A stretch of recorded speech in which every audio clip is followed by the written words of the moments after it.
In episode 6, you find out that Dream never stopped caring about his son. His son's head was actually stolen at one point, and he entrusted Joanna Constantine to return it to the priests on that island in Greece. And she did. It was a little scary there for a second. The French Revolution was going on. But she was able to successfully return the head to Greece, and she actually formed a quasi-relationship with Orpheus. She didn't seem to care that he had nothing going on from quite literally the neck down. No, she was really into him, so much so that when it came time for her to call in a favor from Dream for doing this for him, she asked that she have more time with Orpheus on that island. And she was granted it, to the point where she actually died on that island. Her gravestone is still steps away from the temple where Orpheus's head is currently located.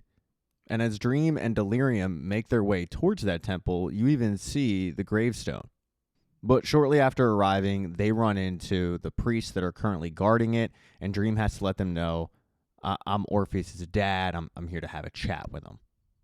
While it seems like Dream is super nervous to see how he'll be received by his son is just relieved to see him. And the first thing these two do is apologize to each other, saying how sorry they are for doing what they did. Orpheus for saying what he said, and Dream for abandoning his son and not showing up until this very moment. It's a big relief to Dream when Orpheus tells him, you never abandoned me. I mean, you had Joanna Constantine look out for me. You had these priests look out for me. You were always there for me. And even though Dream knows that he was a deadbeat dad, this can't be ignored, a deadbeat absentee father, it still makes him feel good. They then, though, get into the reason why Morpheus showed up, and Orpheus gives him the location of Destruction. Turns out Destruction is on an island that's a hop, skip, and a jump away from the one that Orpheus is on. I mean, you can literally see it from the temple that Orpheus is in. And it's a genius plan by Destruction. He chose a location he knew that Dream would never, ever go to. When they arrive on the island, the first thing that they encounter is Barnabas, Destruction's dog. And Delirium is obsessed with Barnabas. I mean, she just loves cute puppies. But then, not too far away, Dream gets his eyes on his brother, Destruction, who he hasn't seen in forever. Destruction sees Dream, and it's a very hard stare, as Paddington would say. But that hard stare goes away really quickly when Destruction sees his little sister, and he wraps his arms around her. He's thrilled to see her, and the feeling is very mutual from Delirium. Destruction invites both of them in to his villa to have a dinner, and at first, this thing goes down just as you would probably expect a family squabble. Destruction tries very hard to put the past behind them and act like everything is water under a bridge. He's very hospitable, but Dream, he wants to discuss what happened. He wants to discuss why Destruction left the realm, because Dream still can't wrap his head around it.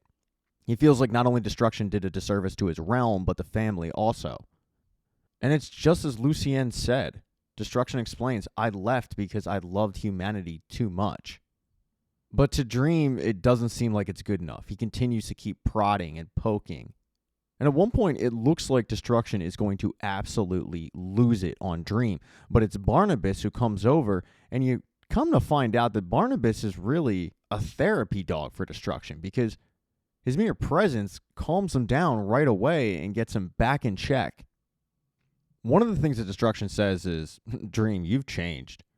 Because Destruction explained how he knew that people were looking for him, how he set up mechanisms, if you will, to monitor the situation. Those mechanisms ended up costing people their life, and that pissed off Dream. And Destruction reminds him, dude, in the past, you would have said that these people are mortals and nothing more, and they would have died eventually. But now, looky, you're all upset about it. You have, in fact, changed. He then, though, has a one-on-one with Dream where Dream asks him, are you going to return with us? And Destruction says, no, I'm not. Dream says, what about your realm? And Destruction says, it's still there. I mean, people are still doing things and destroying things and all that. Just no one's running it. It's not my responsibility, and it's also not my fault. He then, though, tells him that he has to pack up. He can't stay at this location anymore now that they know where he is. He can't risk the rest of the family showing up and trying to guilt trip him to come back. He truly loved seeing them both and catching up, but he has to do this. He then tells him, all right, you can help me pack. And they go into the shed where that quasi-alarm system was located. And they see that he has his gallery set up. And he says, yeah, I guess it's a habit to hold on to it, but there's only one thing that I need to bring. And he grabs the sword of destruction. He can't risk that falling into the wrong hands. It's the only thing he's bringing with him. Delirium tries really hard to convince him to come to her realm, and one of the ways she does that is saying, if you leave, I'll be alone again.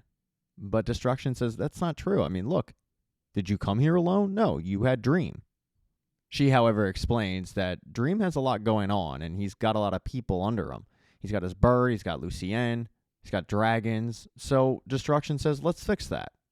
And he goes and has a conversation with Barnabas and says, look, where I'm going, you can't go. It's just not safe for you. So do me a favor. Go with my sister and just look out for her. Be a friend to her. And Barnabas says, yeah, okay, I'll do that. So now at least Delirium has a Robin to her Batman.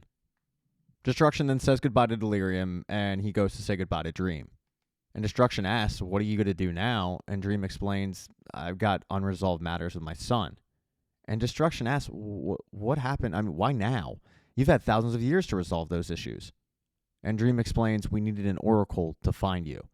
And the fact that Destruction knows how difficult that truly was for Dream to go and talk to his son in order to find him means a lot.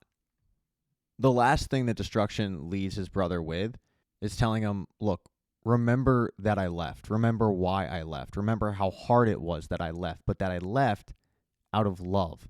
Love for humankind and for all others. And I know you think I'm weak and I'm selfish, and maybe I am, but in my experience, love is the only reason to do anything. Doesn't really seem like Dream takes that advice to heart. He still seems really annoyed by his brother's decision, but it's not going to change. Destruction is leaving.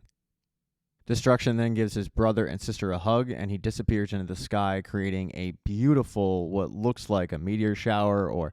Look, I'm not Neil deGrasse Tyson, folks. I'm a YouTuber, and a mediocre one at that. We'll continue. Once he leaves, Dream says to his sister, I'm sorry we did this for nothing, but she says, no, it wasn't for nothing. I mean, now we don't have to wonder why he left, and I got a dog out of it. For Delirium, she's going to return to her realm, and for Dream, he has to return to the temple to spill family blood. Because in order to get the information about the whereabouts of his brother, he had to promise that he would do something for his son, and he knew his son would want to be killed.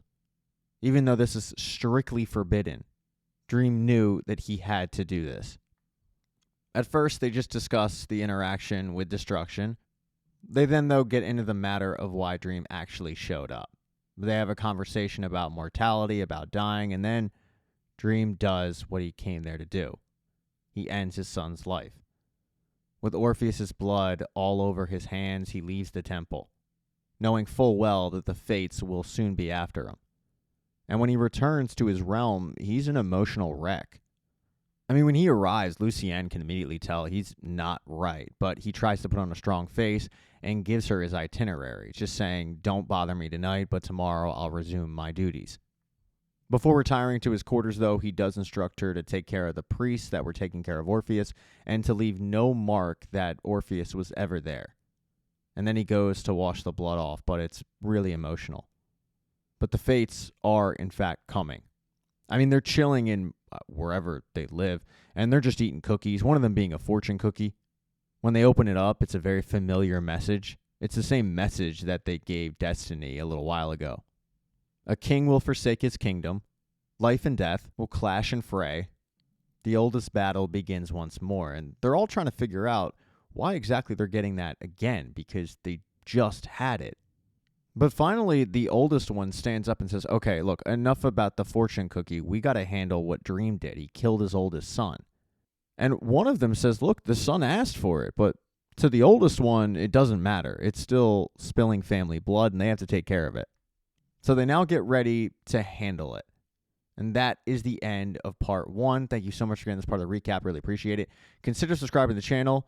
Hit a thumbs down button if you liked this. Smash the thumbs down button if you thought this video sucked. And I will be back for part 2.